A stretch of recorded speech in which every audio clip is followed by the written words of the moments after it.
Nú, við vitum það að hinn almenni Íslendingur, hann greiðir skatta og það hefur gengið ágætlega að innheimta af honum tekjuskatta og virðisaukaskatt. En engu að síður þá búum við það kerfi að það eru sumir sem eiga möguleika á því að nýta sér skattaskjól. Það eru sum fyrirtæki sem hafa möguleika á því að nýta sér þunna eiginfjármögnun og ég held að það sé nokkuð ljóst að það ríkir ekki mikil sátt það fyrirkomulag.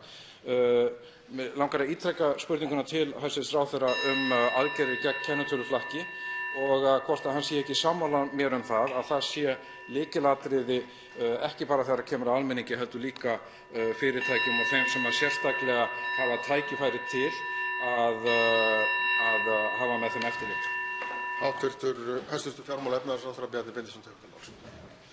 Að öðru leyti hvað varðar aflandsfélög þá þekkja menn það. Við höfum lagt hér inn ítrekað tillögur, frumvörp og ég mun á næstu dögum sömuleiðis skila skýrslu þau mál sem ég boðaði í vor varðandi umfang þeirra mála.